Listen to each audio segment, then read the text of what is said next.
अगर नाम रूप का आश्रय नहीं लिया तो ये मलिनता बिल्कुल पशुवत आचरण में उतार देगी, दैवी संपदा छू भी नहीं जाएगी और ये जीवन हमारा व्यर्थ चला जाएगा। इसलिए ये जो सौभाग्य मिला है श्री धाम वृंदावन आना, रसिकों का संत समाज में बैठ करके संग करना, वचन सुनना, यह हेतु की कृपा से मिला है। इसकी समानता कोई वैभव नहीं कर सकता है। संत समागम सम न लाभ कछुआन, भगवान शिव उमा जी से कहते हैं, उमा संत समागम सम न लाभ कछुआन। क्यों? क्योंकि संत समागम से सत्य वस्तु का परिचय मिलता है, असत आसक्तियों का नाश होता है। देखो ये माया इतनी बलवती है, कोई अछूता नहीं है। जैसे हवा चलती है तो सबको स्पर्श करती है, कोई अछूता नहीं। जो रात दिन प्रभु के आश्रित हैं, नाम जप कर रहे हैं, वही इस माया के थपेड़ों से बच सकते हैं। नहीं तो इसकी वायु काम क्रोध लोभ मोह मद मत्सर के रूप में सबको तापित कर रही है। श्रीपाद प्रबोधानंद जी महाराज कह रहे हैं, महाद्भुत चमत्कृति प्रकट सर्वसद वैभवम भवन नवम नवम सदा मधुर पूर्ण शोभार्णवम अतीव सुचमत्कारी जन कृपा क्षमाद्यैर गुणैर महो मदन मोहनाकृति भजन्तु वृंदावने। जो वृंदावन धाम का आश्रय ले लेता है, वह स्वीकार करता है, उसके जीवन में चमत्कार हो जाता है। क्या चमत्कार? मलिन मन अनंत जन्मों से जो वासनाओं में सुख की खोज कर रहा था, वो राधा नाम की तरफ चल पड़ता है, वो प्रियालाल की उपासना की तरफ चल पड़ता है। ये सबसे बड़ा चमत्कार है। माया जनित चमत्कार तो भगवान ने बहुत बड़ा रच रखा है। हमारा मन प्रभु की तरफ चल पड़े, ये भारी चमत्कार है। एक जन्म से नहीं, हजारों जन्म से नहीं, अनंत जन्मों से माया में ही सुख खोज रहा है। मना कष्टान इंद्रियाणि प्रकृति स्थान कर्षति।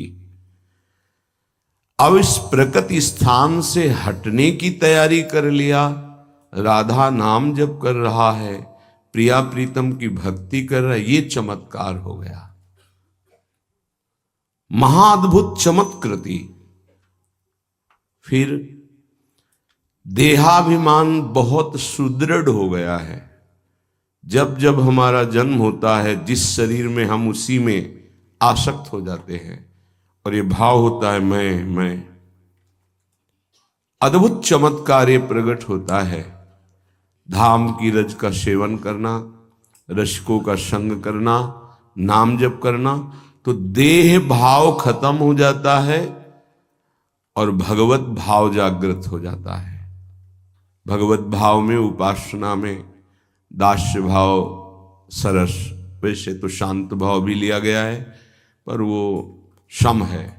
दास्य भाव में सरसता आ जाती है, उससे सरसता बढ़ती है सख्य भाव में, फिर वात्सल्य भाव, फिर गोपी भाव और सहचरी भाव। ये महान चमत्कार होता है कि देह भाव छूटकर वो भाव देह को प्राप्त हो जाता है। ये भगवत भाव है, ये चिदानंद भाव है। प्रकट सर्व सदवैभवम। ऐसे उपासक के नेत्रों के सामने प्रिया प्रीतम का संपूर्ण वैभव प्रकाशित हो जाता है। जो नाम जापक है, शरणागत है, जो अद्भुत चमत्कार प्रकट हुआ कि देह भाव गलित हो रहा है, देहाभिमान, भावदेह की तरफ वृत्ति बढ़ रही है तो उसके नेत्रों के सामने अब कुछ अगोचर नहीं रहा। सद वैभवम, जो सच्चिदानंद वैभव है प्रेम का, वो प्रकाशित हो गया। भवन नवम नवम सदा मधुरम, नवीन नवीन कुंज, नवीन नवीन शोभा, नवीन लालजू, नवीन प्रियाजू, नवीन खगमृग पशु पंछी, नवीन लीला, ये उस उपासक के नेत्रों में झलकने लगती है। भवन नवम नवम सदा मधुर पूर्ण शोभार्णवम, शोभा समुद्र वृंदावन नवम नवम, शोभा समुद्र प्रिया प्रीतम नवम नवम, शोभा समुद्र यहाँ के खगमृग पशु पंछी सहचरियां नवम नवम, क्योंकि प्रतिक्षण वर्धमानम प्रेम है। प्रेम में वृंदावन, प्रेम में प्रिया प्रीतम, प्रेममयी सहचरी, प्रेम में विलास, सब नवम नवम। अतीव सुचमत्कृति जन कृपा क्षमा देर गुणई, भारी चमत्कार वृंदावन का ये कि जिसने वृंदावन का वास और आश्रय स्वीकार कर लिया उससे कोई भी अपराध बन जाए, जन कृपा क्षमा देर गुणे, वो अपने जन पर सदैव क्षमा ही करता है। नहीं कभी हम मुक्त ही न हो पावे। यहां का छोटा सा भी पाप बहुत बड़ा पर्वत जैसा हो जाता है। पर वृंदावन ही प्रभाव सुनो, अपनो ही गुण देत, जैसे बालक मलिन को मात गोद भर लेत। जैसे मलिन बालक है पर मां मलिनता नहीं देखती, अपना बालक देखती है, ऐसे वृंदाटवी जीव की दुर्गुण वृत्ति नहीं देखती। ये मेरा आश्रय लिया है, ये मेरे में वास करता है, बस। अतीव सुचमत्कृति जन कृपा क्षमा देर गुणई, भारी चमत्कार कि उसको दंड मिलना चाहिए, धामापराधी है, धाम में रहकर अपराध करता है, पर वो कहते हैं क्षमा देर गुणई, ये वृंदावन अपना गुण प्रभाव क्षमा ही कर देता है। पर ये उनके लिए है जो जन बन चुके हैं वृंदावन के, वृंदावनवासी, राधा उपासी, अनन्य आश्रय, चाहे वो बाहर रहते हो चाहे यहां रहते हो, वृंदावन के सिवा उनका मन कहीं और नहीं। ऐसे जनों के चाहे जहां अपराध बन जाए वृंदावन क्षमा कर देता है। बाहर के अपराधों की तो कोई गणना ही नहीं, उनकी तो क्षमता ही नहीं। धाम का जो पाप है वो बहुत विशाल और वज्र की लीक माना गया है, वो क्षमा कर देता है वृंदावन। अतीव सुचमत्कृति, बड़ी सुंदर ये चमत्कार वृत्ति वृंदावन की कि जन कृपा क्षमा देर गुणे, अपने जन पर कृपा करके क्षमा कर देता है। सच्ची अगर वृंदावन न क्षमा करे तो अपराध ऐसे बन जाते हैं कि हृदय कलुषित हो जाए। पर जैसे छोटे बच्चे की उद्दंडता को मां अपराध नहीं मानती, ऐसे हम सब वृंदाटवी मां के सामने छोटे बच्चे की तरह हैं। छोटा बच्चा अभिमान रहित होता है, छोटा बच्चा हित अहित नहीं जानता है। बस ऐसे ही यदि हम अभिमान रहित हो जाएं तो वास्तविक हमें अपने हित और अहित का पता नहीं है। अगर हमें पता होता तो हमसे गलती ही ना होती, हमसे पापाचरण ही ना हो, पर हो जाती है गलती, क्योंकि हमें हित अहित का वास्तविक पता नहीं। केवल बुद्धि से ज्ञान की बातें हम करते हैं, हृदय में वो ज्ञान नहीं है। अगर हृदय में ज्ञान हो तो गलती हो ही नहीं सकती है। वृंदावन देखता है कि बालवत है, अज्ञानी है, तो जन शब्द है, जन कृपा क्षमा देर गुणे, जो वृंदावन का जन हो गया है, निज जन, उसके सारे अपराधों को वृंदावन क्षमा कर देता है।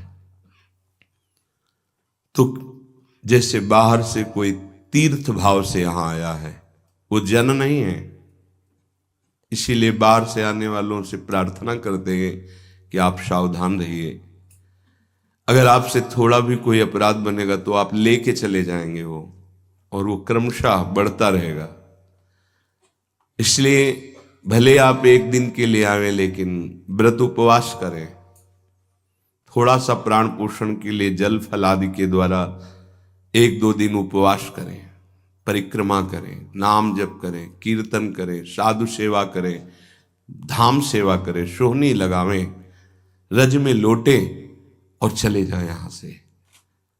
यहां मनोरंजन न करें जैसे बाहरी शहरों में जाकर आप मनोरंजन करते, वो यहां न करें। ये धाम है, बहुत सावधान।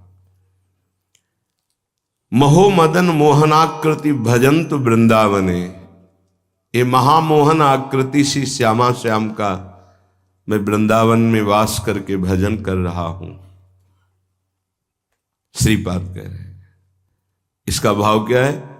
बन सके तो आप भी वृंदावन का आश्रय लें, वास करें और श्यामा श्याम का भजन करें, क्योंकि धाम बहुत कृपालु है, समस्त अपराधों को क्षमा कर देता है। धाम बहुत चमत्कारी है, क्योंकि वो राधा नाम से प्रीति करा देता है, और राधा चरणारविंद की दुर्लभ शरणागति प्रदान करता है, और वो देह भाव से हटाकर भाव देह की प्राप्ति करा देता है।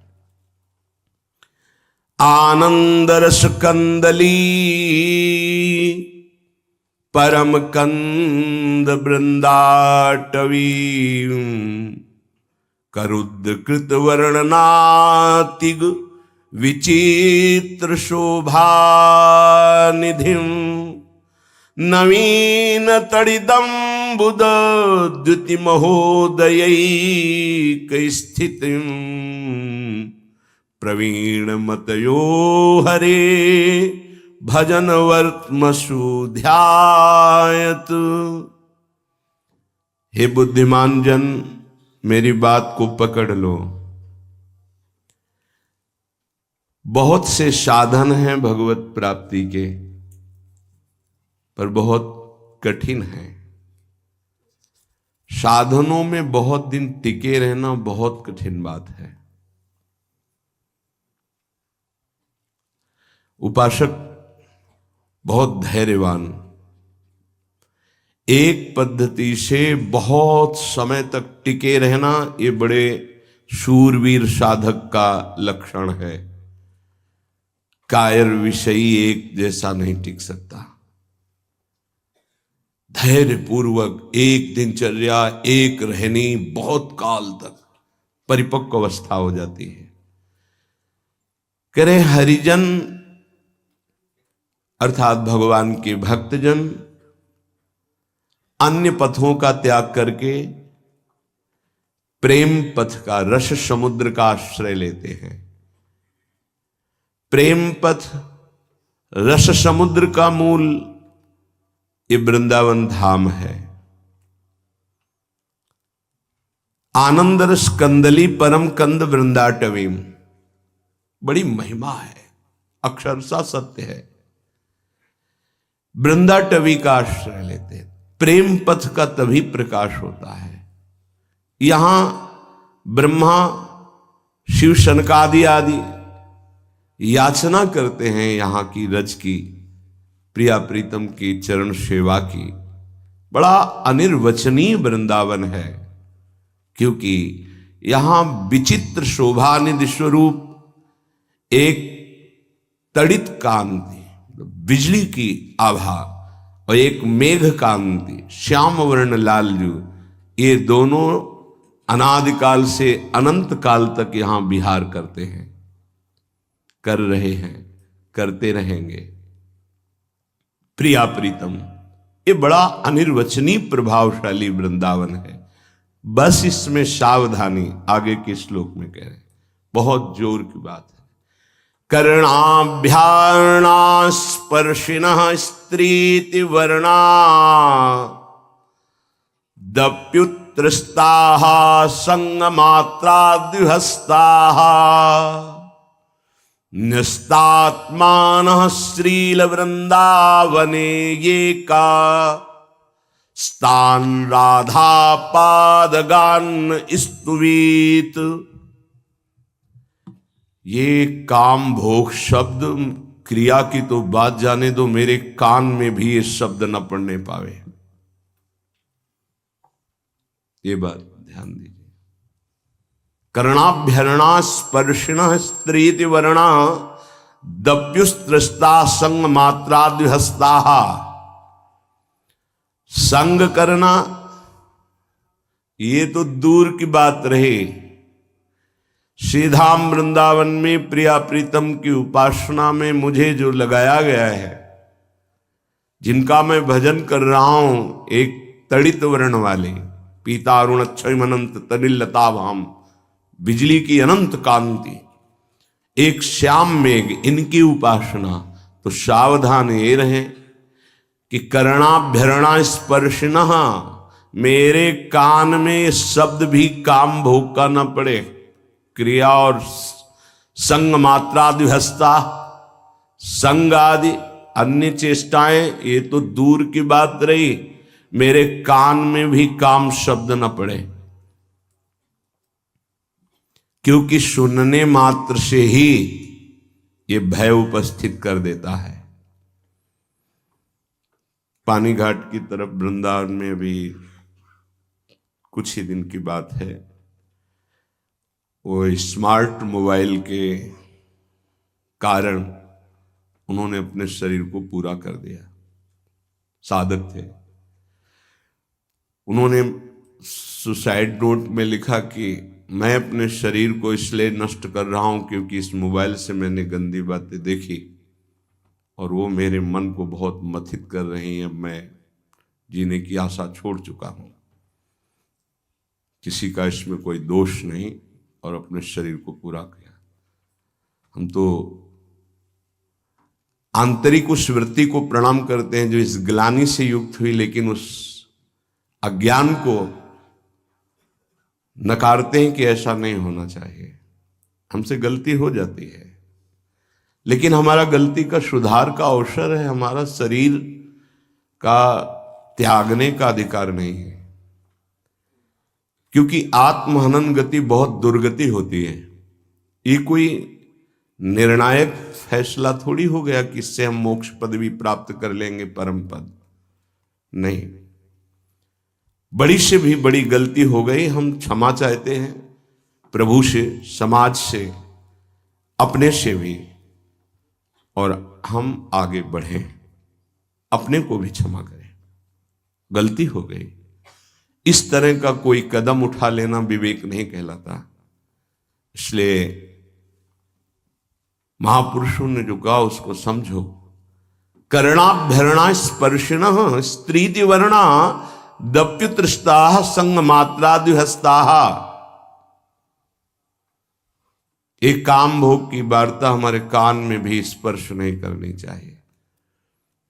वैसे जिनको बहुत आवश्यक कार्य हैं, अगर वो छोटे वाले मोबाइल रखें तो बहुत अच्छा रहेगा, जो स्क्रीन नहीं है जिसमें, क्योंकि ना जानो छिन अंत कवन बुद्धि घटे प्रकाशित, छुट चेतन जो अचेत तेऊ मुनि भय विश्वासित, पारासर सुर इंद्र कलप कामिनी मन फंद्या। ऐसा बुद्धि बहुत नीच है, एक कब क्या निर्णय कर दे, भगवान बचावे, इसका कोई भरोसा नहीं। ये सबसे बड़े दगाबाज दो अंदर बैठे हैं, मन और बुद्धि, इन पर कभी विश्वास न करे। बहुत नीच है ये, बहुत नीच है ये। जब तक ये भजन करके भगवत प्राप्ति नहीं कर लेते, तब तक इनका विश्वास करना मानो अपने आप को नष्ट करना है। ना अपने मन पर विश्वास, ना अपनी बुद्धि पर विश्वास। छाती जलती रहती है, हृदय रोता रहता है, परमार्थ का पथिक लड़खड़ा के ऐसे गड्ढे पे गिरता है, उठना मुश्किल होता है। क्या जीवन का नाश कर देना किसी समस्या का समाधान हो सकता है क्या? नहीं। चलने वाला ही गिरता है, लड़ने वाला ही हारता है, इसलिए हारने वाला ही एक दिन विजेता बनता है। देखो, ये संसारी पुरुष नहीं जानते, हाय ऐसा हो गया। आप तो दिन भर रात दिन उसी विषय में पड़े हो। कोई साधक यदि साधन मार्ग में चल रहा है, थोड़ा फिसल गया, थोड़ा चूक हो गई, तो हाय कहने की जरूरत नहीं, उसको ढांढस बंधाने की जरूरत है, धैर्य बनाने। कोई बात नहीं, आप आगे बढ़िए, कुछ नहीं हुआ, ठीक है, सब ठीक हो जाएगा।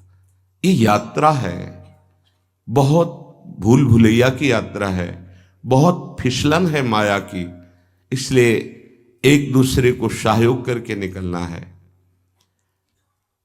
जब तक भगवत साक्षात्कार न हो जाए साधक को एकांत कमरे में अकेले नहीं रहना चाहिए, समुदाय में रहना चाहिए। साधु समुदाय, कलौ संघौ शक्ति। समुदाय से क्या होता है कि एक दूसरे की नजर है।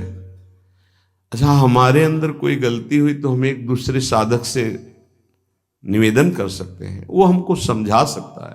अकेले में जो चिंतन फंसा वो फंस गया, और वो चिंतन ना निकल पाया। वैसे सबसे प्रार्थना है, हर समस्या का समाधान है, हर पाप का प्रायश्चित है, हर गलती के सुधारने का अवसर। कोई ऐसी गलती नहीं जिसका सुधार न हो।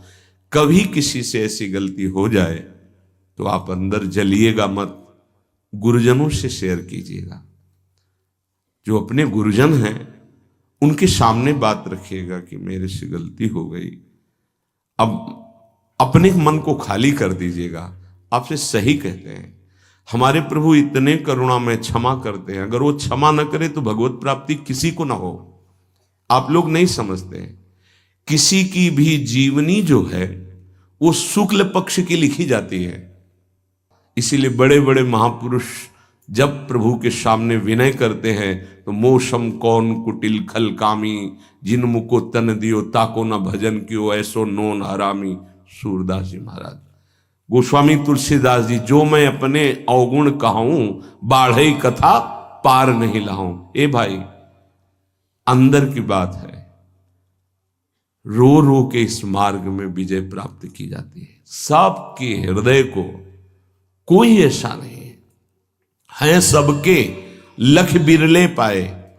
बिरला कोई साधक पहचान पाता है कि हमारे अंदर ये पाप आ गया, ये दोष आ गया, ये गलती, प्रभु मेरे से गलती हो गई।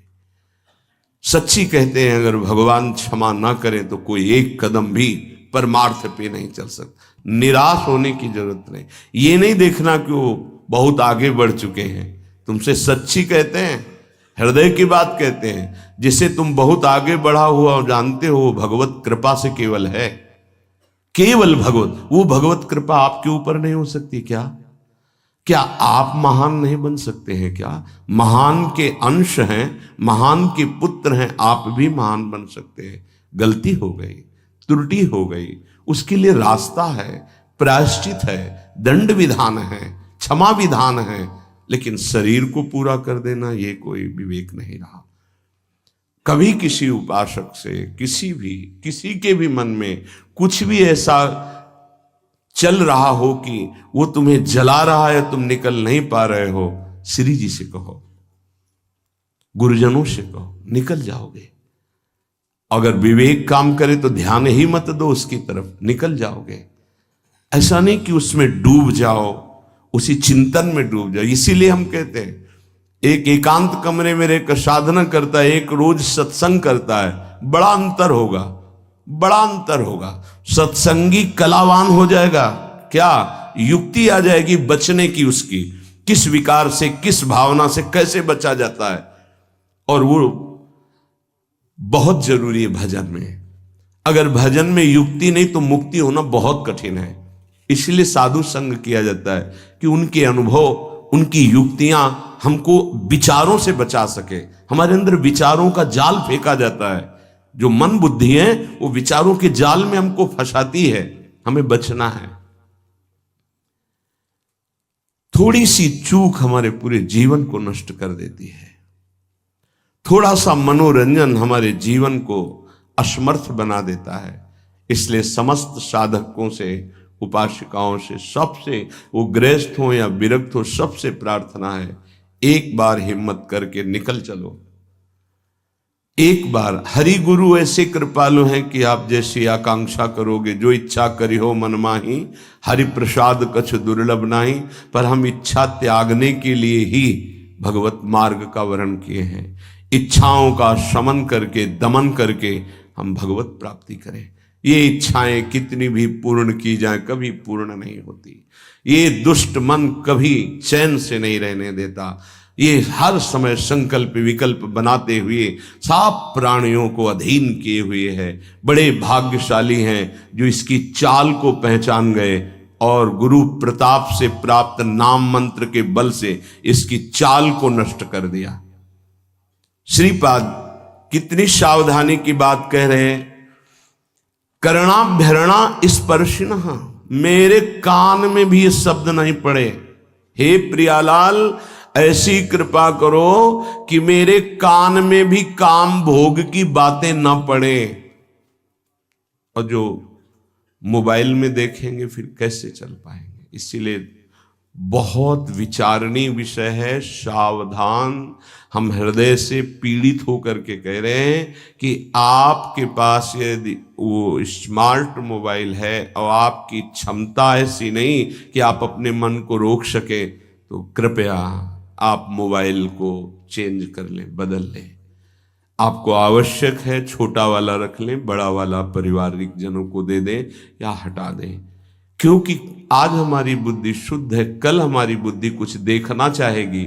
अगर हम देख लिए तो हमारा मनन बनेगा, मनन बनेगा तो फिर हम असहनीय हो जाएंगे, हम सहन नहीं कर पाएंगे।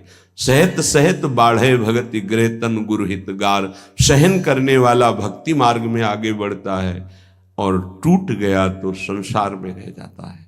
इसलिए प्रायः साधक बहुत सावधान रहते हैं, पर ये असावधानी चूंकि स्वाभाविक सहज में हो जाएगी। हमारे पास रखा है ना मोबाइल, उन्होंने अपने उसमें लिखा कि मैं इस इंटरनेट और इस मोबाइल के कारण ऐसा, तो मुझे इस बात पर बहुत कल से विचार हुआ। मतलब बड़ा एक तो ये दुख हुआ कि ऐसा नहीं होना चाहिए था, उसके लिए समाधान है। हम ऐसा क्यों करें, मोबाइल को यमुना जी में फेंक दें, कसम खाएं, नियम लें कि मोबाइल रखेंगे ही नहीं। हमें लगता है 25-30 वर्ष से मोबाइल की रचना हुई, पहले तो नहीं थी। तो क्या पहले भारत में कोई जीवित नहीं था क्या मोबाइल के बिना?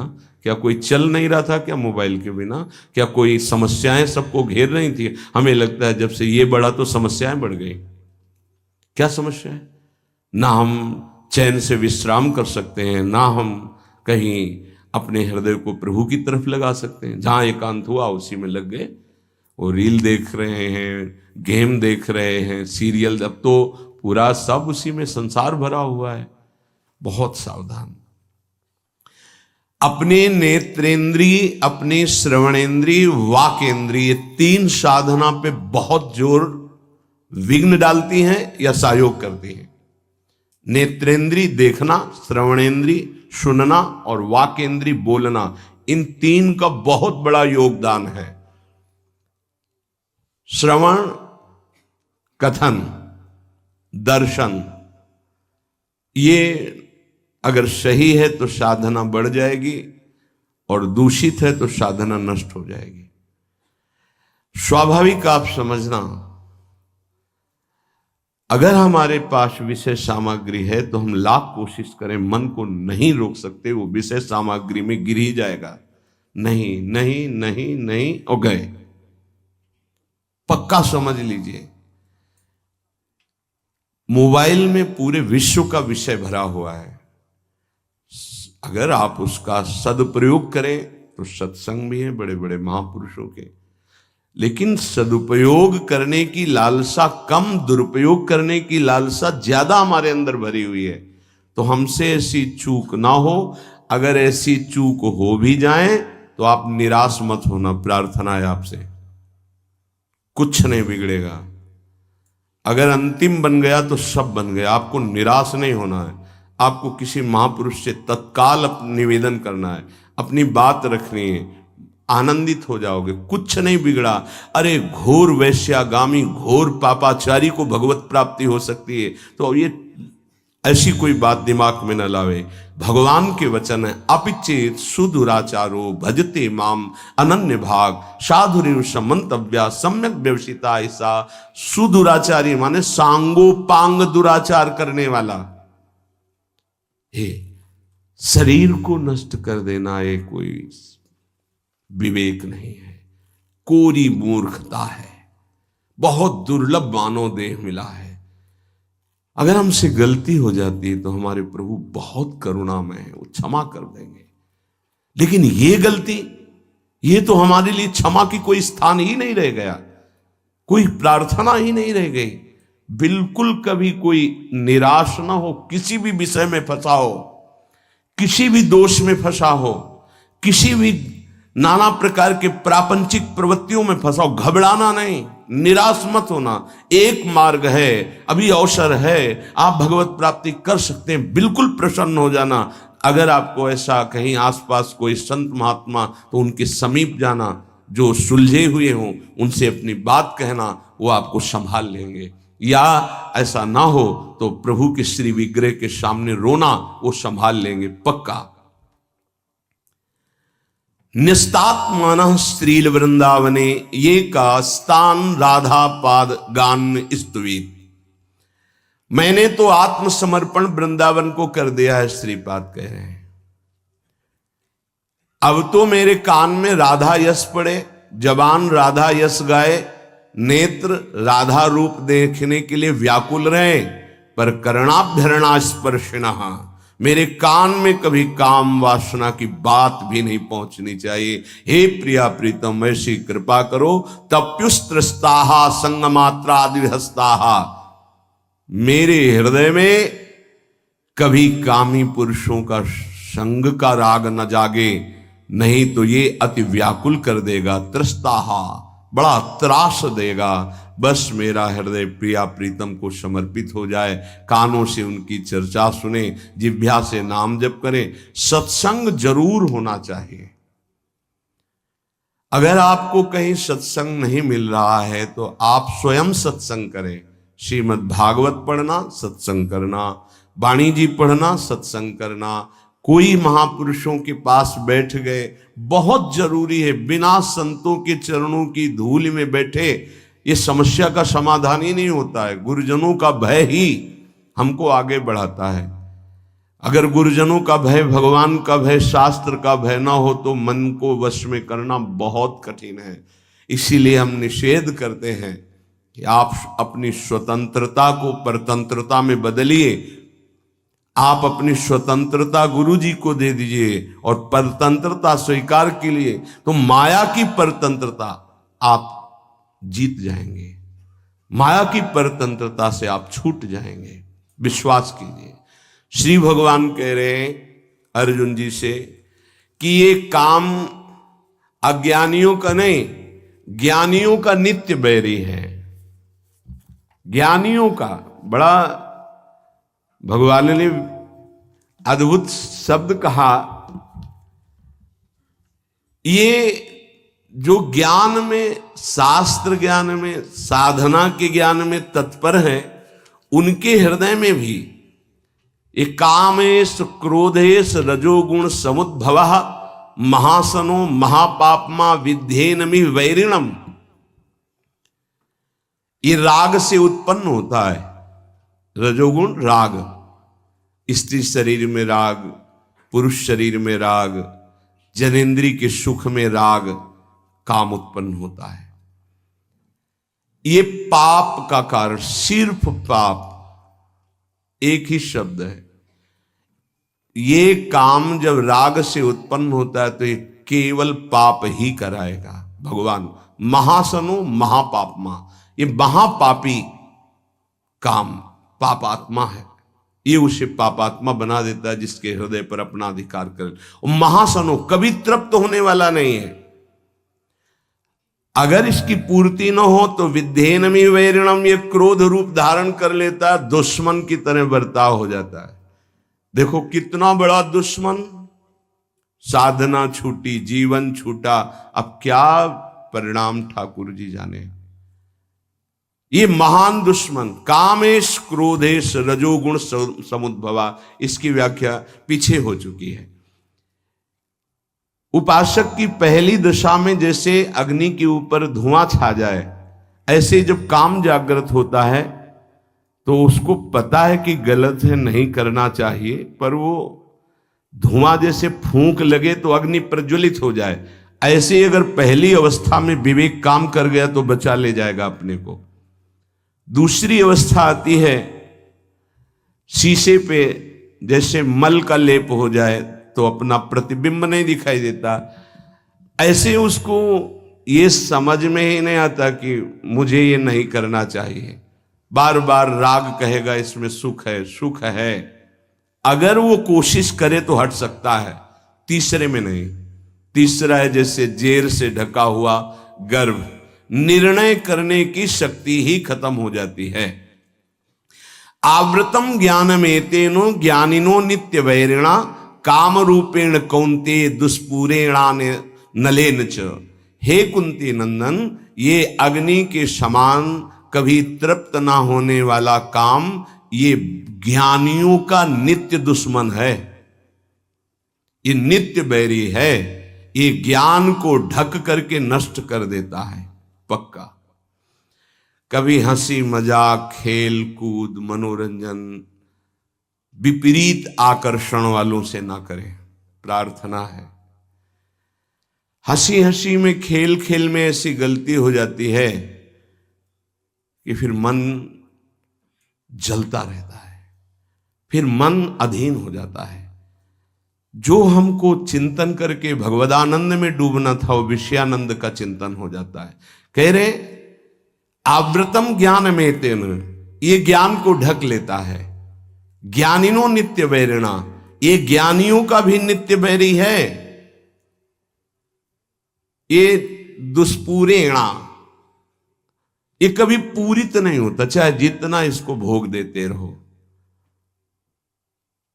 अनलेन च, जैसे अग्नि घी डालते रहो, कभी शांत नहीं होती।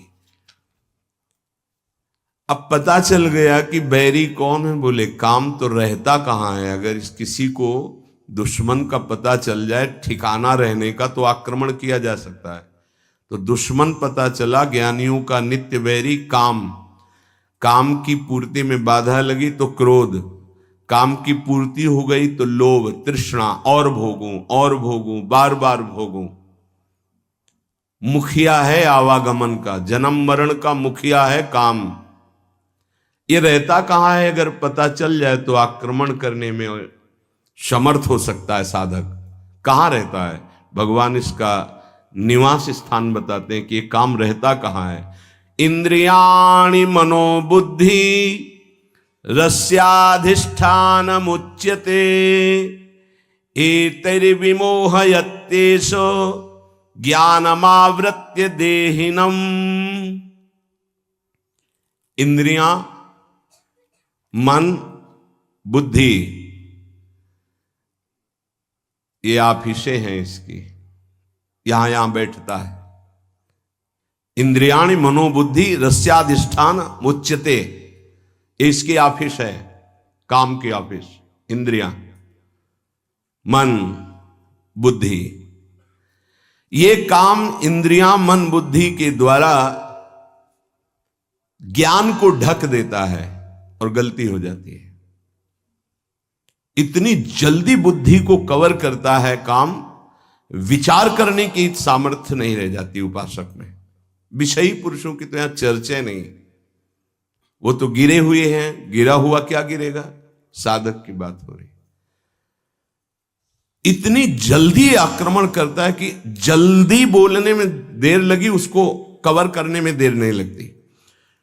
तत्काल वो बुद्धि को कवर करके, ज्ञान रहित करके अपना चिंतन, अपनी चेष्टा, ज्ञान को ढककर देह भाव वाले पुरुष को ये मोहित करके भ्रष्ट कर देते हैं। देह भाव, मैं पुरुष, मैं स्त्री, जब तक ये भाव है तब तक बहुत सावधान। इंद्रियाण मनोबुद्धि रस्याधिष्ठान मुच्यते, ये ऑफिस है लेकिन घर अभी नहीं बताया गया। सही माने में काम का वास अहम में है, देहाभिमान में। इसमें भगवान ने जो वर्णन किया, एतैर् विमोहयत्येष ज्ञानमावृत्य देहिनम। देहिनम देह भाव, देह भाव अहम भाव। मुख्य इसका निवास स्थान अहम भाव में, मैं पुरुष हूं, मैं स्त्री हूं, मैं शरीर हूं, ये जो भाव है अंतःकरण में मन, बुद्धि, चित्त, अहंकार, इसका घर है अहंकार। ऑफिस है इंद्रियां, मन और बुद्धि। ये अहंकार की गुफा में छुपकर बैठ करके प्रहार करता है, मन और इंद्रियों को अधीन करके भोगों में हर प्राणी को फंसाए हुए है, चाहे वो चिड़िया हो, चींटी हो, मनुष्य हो, पशु पक्षी, कोई भी 84 लाख योनियों में एक छत्र इसका राज्य है। वही बचते हैं जो भगवान के आश्रित और भगवत शास्त्र की, गुरुजनों की अक्षरशः आज्ञा का पालन करते हैं। जहां इतनी सी भी हम गुरु आज्ञा शास्त्र के विरुद्ध हुए, वहीं हम फंस गए, वहीं क्लेशित हुए, वहीं अशांत हुए, वहीं रास्ता रुकेगा। पक्की बात समझ लीजिए, एक शब्द भी हमें अपनी नहीं लगानी बुद्धि से, क्योंकि उसी बुद्धि मन में वो बैठा हुआ है, जो वैरी बैठा हुआ वो उसी में बैठा हुआ, वो न्याय कैसे करेगा। किसी भी पदार्थ को जब देखते हैं तो इंद्रियों में कामना पैदा होती, इंद्रियों में जब इंद्रियों में कामना पैदा, पदार्थ, वस्तु, व्यक्ति, स्थान पहले देखना ही होता है या सुनना होता है, तभी कामना पैदा होती, सुन के या देख के। इंद्रियों में कामना पैदा होती है, इंद्रियां तत्काल मन को अधीन करती है, तो मन वो अपनी कामना में युक्त हो जाता है, जो इंद्रिय कामना की। और मन ने बुद्धि को इतनी जल्दी पकड़ में लिया कि उसको विचार करने का अवसर न मिले, और देहाभिमानी जीव ये मान बैठा कि मैं भोगता हूं, मैं भोगूंगा, मैं देखूंगा, मैं सूंघूंगा, मैं छूंगा, मैं खाऊंगा। मरा।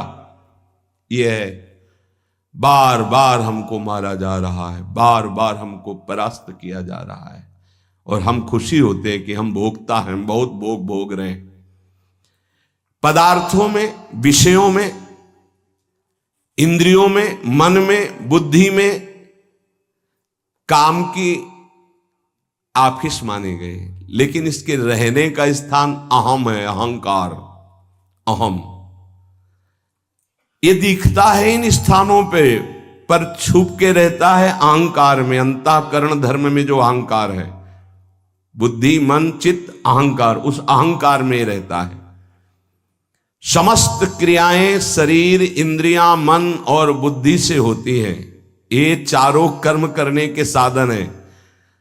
इनमें काम दिखाई देता है, पर रहता अहम में है, इसीलिए मारना बड़ा मुश्किल हो जाता है। ध्यान दीजिए, हम इंद्रियों को, मन को, बुद्धि को तभी पवित्र रख सकते हैं जब हमारा अहम परिवर्तन हो। बड़ा खेल टेढ़ा है। देह भाव जब तक है तब तक काम उसमें बैठा हुआ है, और हमारे अहम में ही बैठा हुआ छुपा, इसीलिए हम मार नहीं सकते। जब हम हटे तब घर में दिखाई देगा कि अहम के घर में काम बैठा है। हटे कहां? इस अहम को जब प्रभु के चरणों में, गुरुदेव के चरणों में दिया। बहुत नीच है मन, बहुत नीच है। एक नहीं सुनता शास्त्र की बात, गुरु की बात, मनमानी कर बैठता है, फिर पश्चाताप करता है, फिर जलता रहता है, फिर रोता रहता है, फिर अवसर आता है, फिर वही करता है, बार बार। क्यों कर पा? और वो सोचता है किसको मारूं, भोजन न पाऊं, पानी न पीऊं, अपने को पीटूं, क्या करूं? ये साधक की बातें हैं। क्या करूं? अब वो सुरक्षित बैठा है, आसन लगाए अहम में। अब आप बाहरी है, दंड देते रहो, पानी न दो, भोजन न दो, आप मानो कुछ नहीं होना उसको। वो ऐसी जगह बैठा है अहम में, अवसर आते फिर क्या, फिर वो क्लेशित होता है। अब क्या करूं, क्या करूं, कौन? अच्छा 4 दिन उपवास कर लेता हूं। तो उपवास किया तो प्राण शुष्क हुए, लेकिन वो अहम में बैठा है। ये बहुत समझने का विषय। ये मरेगा अहम त्याग से। अहंकार, देहाभिमान जब गलित होगा तभी ये काम नष्ट होता है। अहम जड़ चेतन की ग्रंथि में बैठा हुआ है। यद्यपि मृषा जड़ चेतन की कभी ग्रंथि हुई नहीं, फिर भी छूटती कठिनाई। क्या? मैं पुरुष। जब तक मैं पुरुष हूं तब तक काम है, जब तक मैं स्त्री हूं तब तक काम है।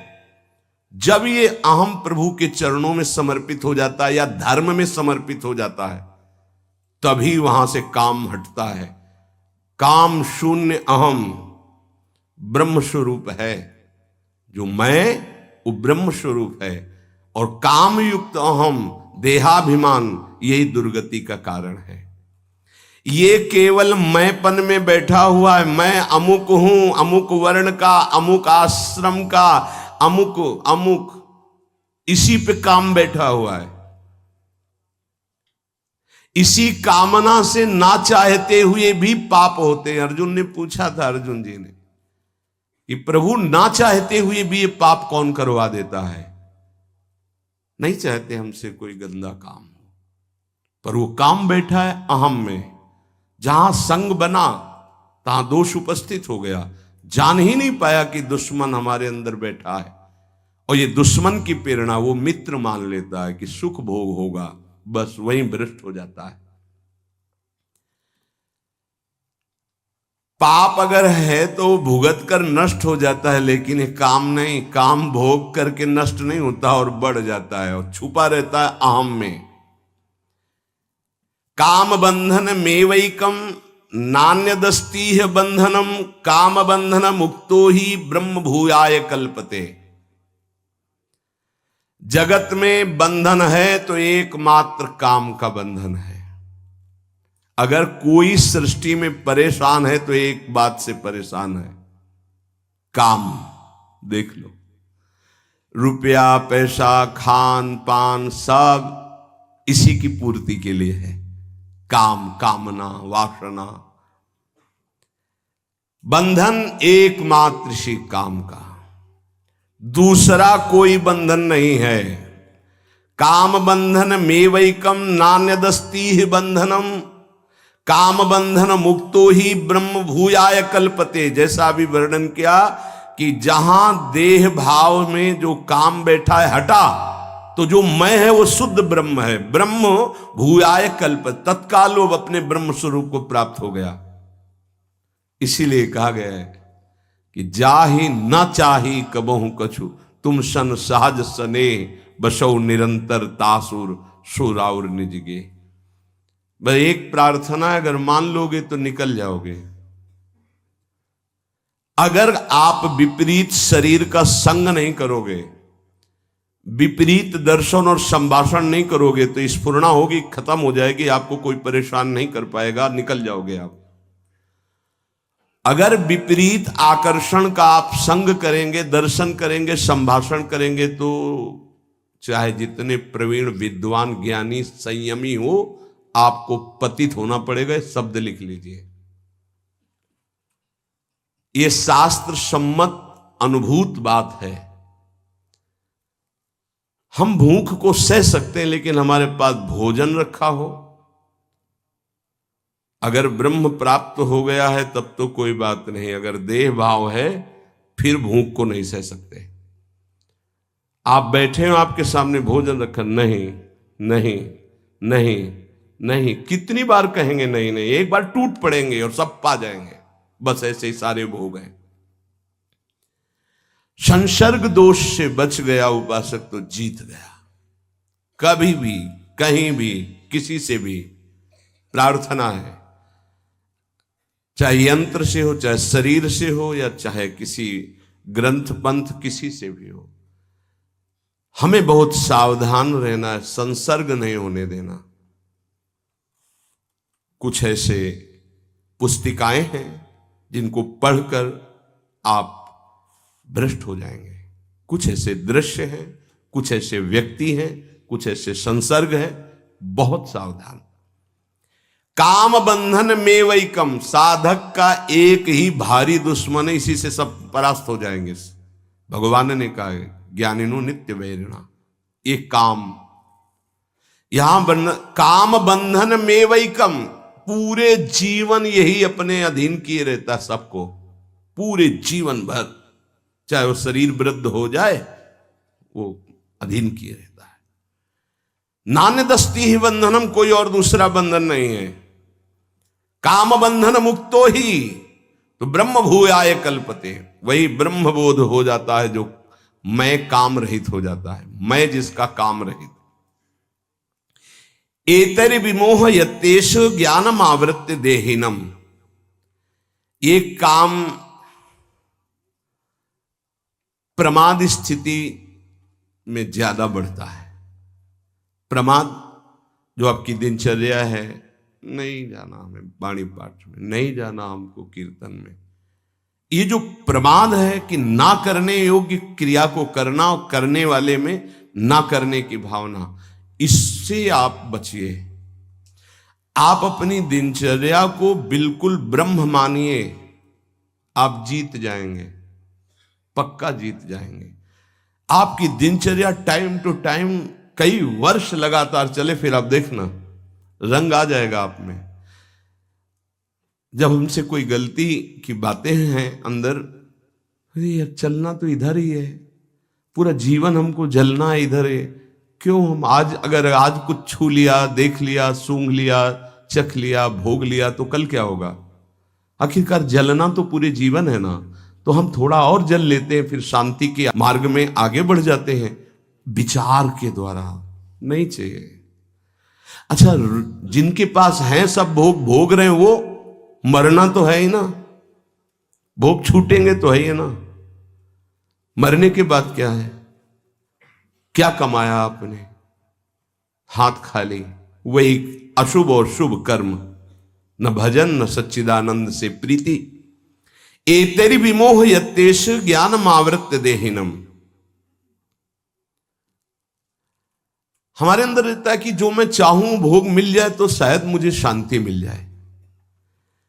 तो जो काम क्रोध को प्रकट करके मूढ़ता पैदा कर देता है और नाश कर देता है, कामा संजायते क्रोधा, क्रोधा स्मृति विभ्रमा, स्मृति भ्रंशात् बुद्धिनाशो, बुद्धिनाशात् प्रणश्यति। तो यहां रागात कामः प्रभवति, कामात् लोभो भी जायते, लोभात् भवति सम्मोहा, सम्मोहात् स्मृति विभ्रमा, स्मृति भ्रंशात् बुद्धिनाशो, बुद्धिनाशात् प्रणश्यति। जो काम और क्रोध से हुआ वही काम की पूर्ति लोभ से वही हो गया। विनाश दोनों में होना, काम के द्वारा कभी लाभ नहीं मिलना, चाहे भोग के और या सह के निकल गए तो पार, अगर भोग के तो दो दोष पैदा होंगे, एक क्रोध और एक लोभ। काम की पूर्ति न होने पर जलन और क्रोध, और काम की पूर्ति होने पर जलन और लोभ। जलन होगी तृष्णा और भोगने की, और लोभ प्रवृत्ति बढ़ती चली जाएगी, वो मूढ़ता छा जाएगी। ये देहाभिमानी पुरुष को ही विशेष सताती है। भगवान ने कामना से क्रोध उत्पन्न कहा है कि कामात् क्रोधो भी जायते, क्रोध से मूढ़ता की बात कही है। ऐसे क्रोधात् भवति सम्मोहा, ये सब वर्णन करने में बहुत देर होती है, एक सेकंड में मूढ़ता तक पहुंच जाती। स्मृति भ्रम में पड़ गई, मूढ़ता छा गई, लगा कि भोगने में सुख है। तात्पर्य, काम साधक का जीवन नाश करने वाला सबसे बड़ा दुश्मन है। गृहस्थी में धर्मयुक्त काम को भगवान ने अपना स्वरूप आगे विभूतियों में बताया, वो भी संतान उत्पत्ति मात्र के लिए। कामना उत्पन्न होने पर पहले इंद्रियां हरकत में आती हैं। 5 ज्ञानेंद्रिया, 5 कर्मेंद्रिया हैं। जब काम उत्पन्न होता है तो इंद्रियां हरकत में आती हैं, चेष्टायुक्त होती हैं। अब मन इंद्रियों के साथ प्रबल संकल्प बनाता है, ये भोगना ही है। साधक बार बार विचार करता है, टिकने नहीं देता मन विचारों को। किस तरह से ये शांति हो, बस ये उपाय ढूंढने लगता है। बुद्धि उपाय बताने लगती है, ऐसा करो तो शांत हो जाओगे, ऐसा करो तो शांत हो जाओगे। सत नहीं, असत, क्योंकि काम ने पकड़ रखा। कामना पहले इंद्रियों को संयोगजन्य हरकत में लाती है, फिर सुख प्रलोभन बुद्धि में जागृत होता है, और बुद्धि अधीन हुई तो न्यायाधीश से विचार बताने लगती है, ऐसा करो ऐसा करो। और वो साधक जो है समझ नहीं पाता कि मैं जाल में फंस गया। वो देहाभिमानी साधक, उसका निर्णायक बुद्धि ज्ञान से रहित हो गई, काम के अधीन हो गई, वो उसे मोहित करके पतन के गड्ढे में डाल देता है। एतर विमोह यत्ते से ज्ञान मावृत्य देहिनम, गड्ढे में डाल दिया। अब उठते बैठते चलते फिरते काम का चिंतन, बस जो आए थे भगवत चिंतन को पूरा चिंतन लूट लिया। मनुष्य परमात्मा प्राप्ति किए बिना शरीर को संसार के भोगों में यदि खो देता है तो भगवान उसे जल्दी मनुष्य शरीर नहीं देते हैं। जैसे 100 रुपया मिला हो, आप बढ़िया सही जगह खर्चा किए तो पिता 1000 रुपया दे देगा। 1000 सही जगह खर्चा किए तो 1 लाख का अधिकार। तुम्हें मनुष्य शरीर सबसे श्रेष्ठ शरीर मिला और तुमने अपना परम पद प्राप्त करने का लक्ष्य न बनाकर वही भोगों में लगे जो पशु पक्षी सब भोग रहे हैं। लिखा है, मनुष्य परमात्म प्राप्ति किए बिना यदि शरीर को सांसारिक भोग संग्रह में खो देता है तो प्रभु उसे फिर जल्दी मनुष्य शरीर नहीं देते, क्योंकि ये मनुष्य शरीर कर्म से नहीं मिला, कृपा से मिला है। कबहू करी करुणा नर देही, देत ईश बिनु हेतु सनेही। इसलिए भगवान की इस कृपा का तिरस्कार ना करे। अंतःकरण जब तक शुद्ध ना हो जाए तब तक बहुत सावधान रहे। ये काम सबसे पहले अंतःकरण को अशुद्ध करता है। देहिनम विमोहयति, देहाभिमानी पुरुष समझे नहीं पा रहा है कि वो जाल में फंस करके गिरता चला जा रहा है। जो शरीर को मैं मानता है वो देहाभिमानी होता है, और देहाभिमानी को उपदेश अच्छे नहीं लगते हैं। वो अपने को शरीर मानकर के जानता ही नहीं है कि मुझे फंसाया जा रहा है, और काम उसे फंसाकर नष्ट कर देता है। तस्मात् त्वमिन्द्रियाण्यादौ नियम्य भरतर्षभ, पापमानं प्रजहिहेनं ज्ञान विज्ञान नाशनम। काम का प्रभाव बताया, उसके निवास स्थान को बताया। अहम में रहता है, आप इसे उसकी इंद्रिया मन बुद्धि ये है।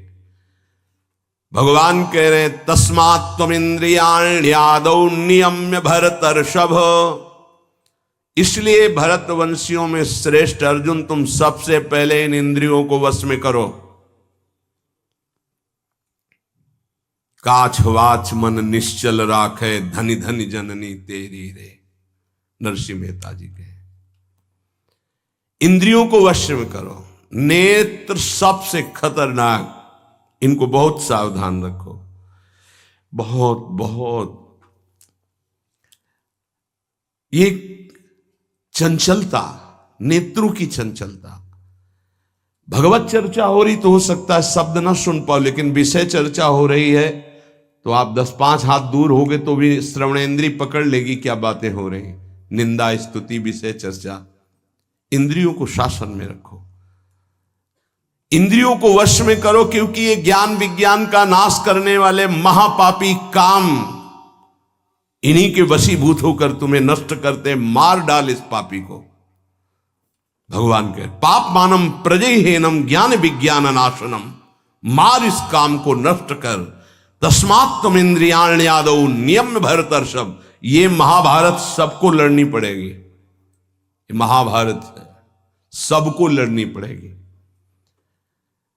अगर आपको अपने स्वराज्य सिंहासन पर बैठना है, मुक्त होना है, तो ये युद्ध स्वीकार करना पड़ेगा, ये चुनौती स्वीकार करनी पड़ेगी। भगवान कह रहे इंद्रियों को वश में कर, ज्ञान विज्ञान का नाश करने वाले इस महापापी काम को अवश्य बलपूर्वक मार। भगवान आदेश कर रहे हैं पाप मानम प्रजहिहेनम ज्ञान विज्ञान नाशनम। तस्मात् त्वमिन्द्रियाण्यादौ नियम्य भरतर्षभ। इसलिए पहले इंद्रियों को काबू करो। रस इंद्रिय से शुरू करो, मुख्य द्वार। ये ज्यादा रजोगुणी भोजन पाने पर ये चंचल होती। जब ये चंचल होती तो हर इंद्रियों में चंचलता। इसको संभालो। उचित आहार, सात्विक आहार, कम स्वाद वाला आहार, बच जाओगे। ज्यादा स्वादिष्ट पाने की कोशिश मत करो। अगर रसेंद्री स्वाद नहीं छोड़ पाए तो जनेंद्री का स्वाद छोड़ पाना बड़ा कठिन हो जाएगा। इंद्रियों को विषयों में संयोग मत होने दो। भोग बुद्धि से प्रवृत्त ना करो। केवल जीवन निर्वाह बुद्धि से प्राण पोषण के लिए पहले यहीं से शुरुआत करो। रसेंद्री से प्राण पोषण के लिए अन्न जा रहा है, स्वाद के लिए नहीं। आप नहीं हो भोक्ता, ये रसेंद्री का है। इतनी जबान में रखी गई पूरी बात। यहां के नीचे कोई मतलब नहीं है क्या जा रहा है, इससे यहां कोई स्वाद नहीं। बस ये 2 अंगुल 3 अंगुल का खेल है। इसे क्या गुलाब जामुन है या क्या, बस ये जहां अंदर गए ना तो फिर और कुछ मांगे होने लगेंगी। रसेंद्री से स्वाद। अब अगर जरा सा नमक कम हुआ तो हल्ला मचाने लगे, नमक लाओ थोड़ा कम है। भैया किसके लिए, किसके लिए स्वाद बना। कभी कभी तो मनाओ कि नमक डालना भूल जाए, फिर देखे कैसा लगता है। कभी कभी बिना स्वाद के भी भोजन पाना चाहिए। हाँ ऐसा करो, मन चंचलता रहित हो जाए, इसके लिए सात्विक भोजन करो। अच्छे अच्छे पदार्थ इसको दिखा दो। हाँ जैसे आज साधु सेवा भंडारा ऐसे जैसे होता है, कभी ऐसा उत्सव आदि में दिखा गुलाब जामुन। जब परोसने आवे तो क्यों आज थोड़ा उधर ऐसे बस दिखा, और वो जले गए। हाँ बोल दो अंदर से। हाँ गरम गरम धुआं उठता हुआ समोसा, हरी चटनी, लाल चटनी और वो सेवई नमक वाली। हाँ ऐसे। अब ये खा के तुम ध्यान करोगे किसका, अब ये निर्णय तुम करो। ये चीजें खा के तुम ध्यान करोगे, प्रभु का तो ध्यान होने वाला नहीं।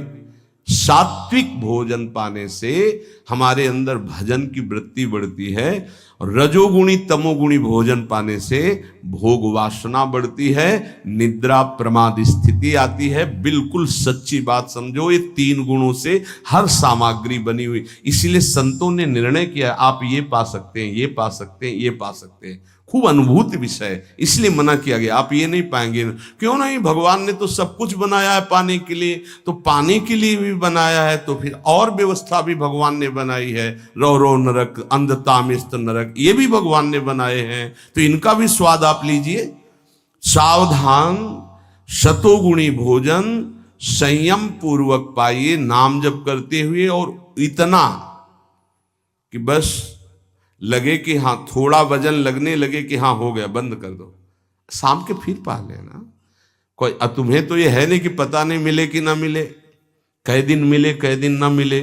उसमें होता है कि अब जो मिला है डाल लो, पता नहीं कै दिन बाद मिले। तो आप लोगों को तो एक मिलता है, तो संयम में आपके पास व्यवस्था श्री जी ने सबकी कर दी। तो संयम से आहार, और अच्छे पदार्थ ना लो तो अच्छा है, अगर लो तो बहुत कम लो, थोड़ा।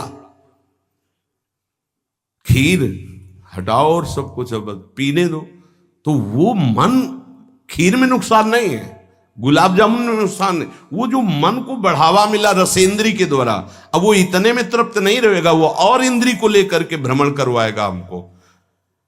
और जब इसको मारना, जैसे मन हमसे गलती करवा देता है तो क्या कहो गाल में मारो, तो त्वगेंद्री पिट रही, उससे क्या होना है। इसको कैसे मारा जाए, इसको ऐसे मारा जाता है, ऐसे। जैसे गुलाब जामुन, भैया आज हमारा पेट दर्द कर रहा है, वो कहेगा नहीं, कहो नहीं नहीं बिल्कुल नहीं कहेंगे। वो जो मन को पीड़ा हो रही, अब वो पिटाई हो रही। साधक मन को बहुत दुलार करता, पीट नहीं पाता। इसको पीटना सीखो, बहुत जल्दी ठीक हो जाएगा। ये कहता है आज ये देख ले, हाँ हाँ बढ़िया है, चलो चतुरासी जी शुरू करते हैं। वो कहेगा नहीं नहीं चतुरासी जी शुरू कर। उसको मारना है तो उसके विपरीत चलना पड़ेगा। साधक से गलती होती, मन को मारना है और वो मारता और किसी को है। आज ये नहीं कहे, आज ये नहीं, आज ऐसे नहीं, आज अच्छा मान लो आप परिक्रमा दे आए तो शरीर को पीड़ा पहुंच रही, मन को कोई फर्क नहीं पड़ रहा। मन जिसको चाह रहा है वो चीज उसको ना दो तो उसको पीड़ा होती है, और उस पीड़ा को आप अपनी मान लेते हैं, इसलिए दुलार करते हैं। इस रहस्य को समझिए, मन की पिटाई जरूरी है, और ये इतने सुरक्षित रहता है कि इसको दुलार करना होता है, पीटना होता नहीं।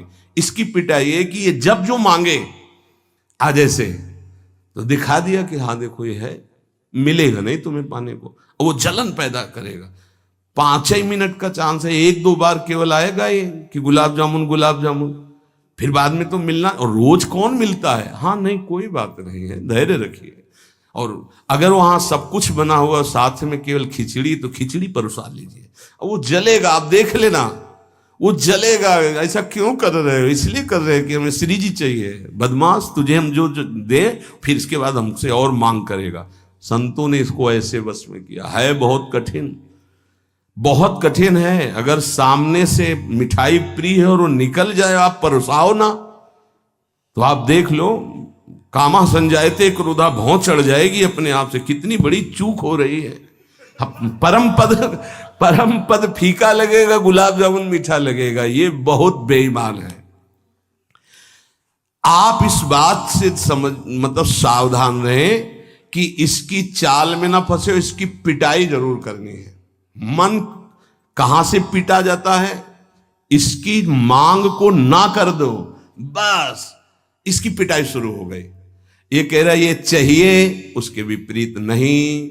अब वो जलेगा, जलेगा, पवित्र हो जाएगा। और उसने मांगा, वो आपने दे दिया, अब वो और मांग रख देगा, वो आपको परेशान कर। तस्मात् त्वमिन्द्रियाण्यादौ नियम्य भरतर्षभ। हे अर्जुन, ये राग पूर्वक जब किसी वस्तु को पाता है। अच्छा, और दूसरा उपाय, गुलाब जामुन पाना है, या 5 गुलाब जामुन देना, थोड़ा नमक ले आना और शांति। वो कहेगा नहीं नहीं, नमक गुलाब जामुन पाना, मिला लिया, अच्छे से नमक मिला लिया, गुलाब नहीं नहीं, पाओ ना गुलाब जामुन। ये उसकी मार है, पर ऐसा साधक मारना नहीं चाहता। सब्जी साइड में करके एकदम दोना में अलग रस सहित जे भी ऐसे किया, पूरा फूटा मुंह में। तो अब वो मन का पोषण हो रहा है। हर वस्तु का ऐसे ही, हर विषय का से ऐसे ही है। तो अब अपने लोग मन को तो समझ नहीं पा रहे, उसको पीट नहीं पा रहे, वो हमको फंसा के पीटता चला जा रहा है। बहुत पीटता है, देख लो, बहुत पीटता है मन, बहुत इसकी पिटाई चाहिए। कोई गुरु कृपा पात्र इसको पीटना शुरू करता है, यही उसकी पिटाई है कि इसके विपरीत चलो, जो मांग इसकी हो रही है उसके विपरीत चलो। जैसे बहुत बढ़िया स्वादिष्ट सब्जी बनी है, अब उस खीर भी परोसी गई, तो खीर और सब्जी दोनों को मिला दो, न सब्जी का स्वाद न खीर का स्वाद, 2 रोटी 3, वो जलेगा कि यार तुम कैसा क्यों कर रहे हो। बस तुम कर लो ऐसा, तो रसेंद्री ठीक हुई तो सब ठीक हो जाएगा। शास्त्रों में वर्णन किया गया धैर्यवान वही है जो रसेंद्री और जनेंद्री को, बस 2 इंद्रियों की चर्चा हुई, और तो सब अपने आप हो जाएंगी। और रसेंद्री प्रधान, रसेंद्री ना हुई तो फिर आगे जो राग पूर्वक भोग, कोई भी भोग किया जाए, वो बिल्कुल द्रवित हृदय में छप जाता है, बार बार पीड़ा पहुंचाता है, ना चाहते हुए भी साधक का पतन कर देता है। यही है, ना चाहते हुए पाप कौन करवाता है। आहार का बहुत बड़ा फर्क पड़ता है। अगर हम आहार पर संयम कर लें तो निश्चित काम पर विजय प्राप्त की जा सकती है। अगर आहार पर संयम नहीं, उचित आहार से अब देखना, खाते खाते मर जाते हैं, लेकिन खाने की इच्छा पूर्ति नहीं होती। यही चमत्कार माया का। 2 रोटी डाल लो, फिर भजन देखो कैसा होता है, देख लो ना आप करके। खट्टी डकार आ रही है यहां से, फिर भी शाम के बैठे हैं, आलू का पराठा और चटनी, ये और वो, फिर जाके पचाने में पूरी ताकत। भजन कैसे करोगे? थोड़ा भोजन करो, खाते खाते मर गए यार। आज यहां का, कल वहां का, परसों यहां का, संसारी पुरुष इसी में लगे रहते हैं। सुनो, उतना डालो जितना प्राण पोषण के लिए। कभी ऐसा देखो कि पेट में वजन ना आने पावे। अगर आपको भजन बढ़ाना है तो पेट में वजन ना आने पावे। ऐसे जब बैठो और भोजन शुरू करो, जहां लगने लगे कि पेट में कुछ आ, वहीं बंद कर दो। और एक दिन का अभ्यास निर्णय करो कि 2 रोटी इतना इतना इतना हो, उतना ही। ये बार बार बांटना और बार बार पाना ये साधकों के लिए ठीक नहीं है। एक बार रखवा लो 4 रोटी से दाल सब्जी और बस खत्म। आपका घर है, आप श्री जी का प्रश्न, बस एक बार, और उसी को पाके अपना भजन करो। धिक्कार है जीवन को, खाते खाते अवस्थाएं बदल गई। बचपन से लेकर 50-60 वर्ष के वही खाने की इच्छा।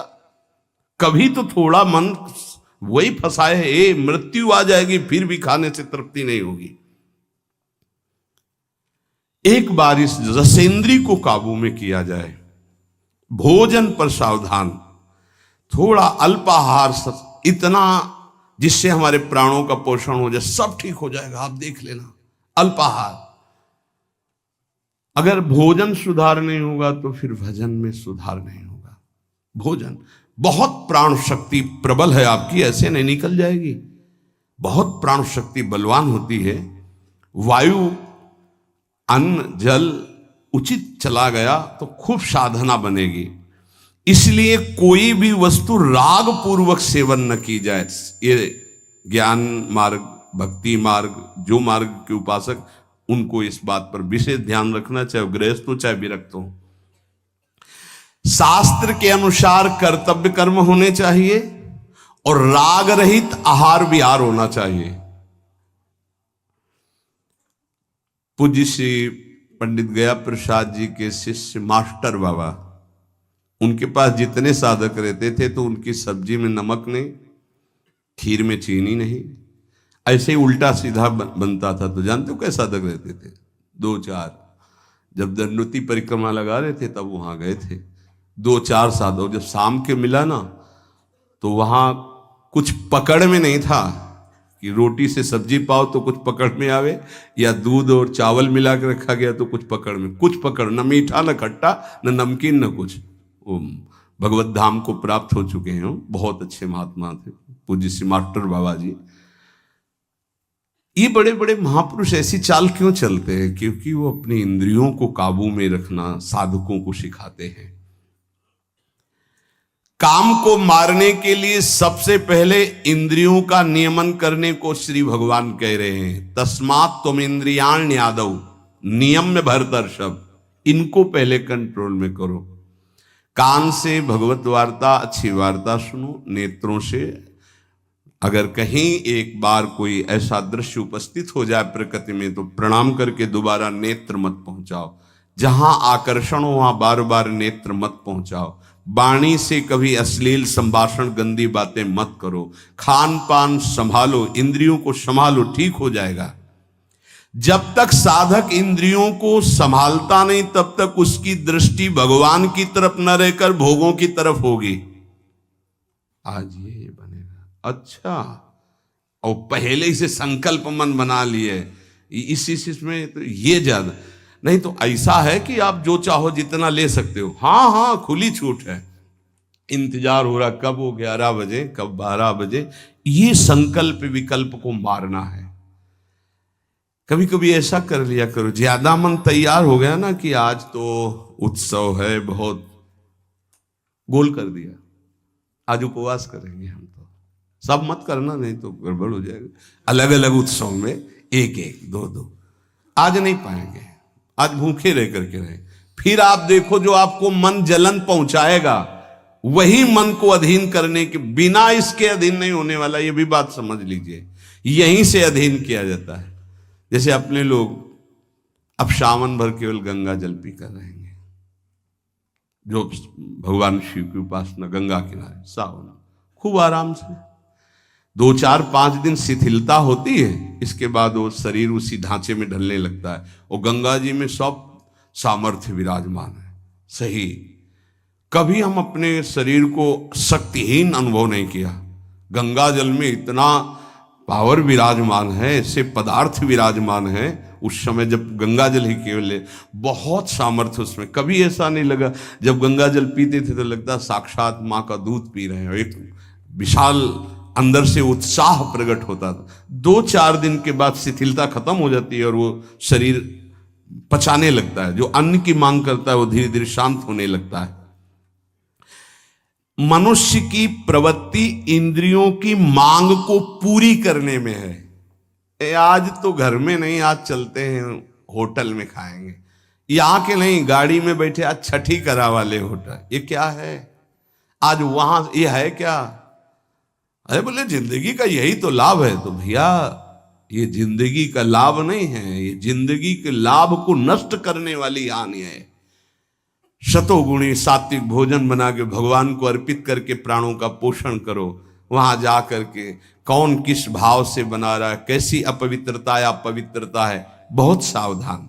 सबसे पहले काम इंद्रियों को फंसाता है, जिससे उसमें विषय की कामना होती, फिर काम मन को अधीन करता है, फिर बुद्धि को अधीन करता है, और ये सब 1 सेकंड के कम हिस्से में हो जाएगा।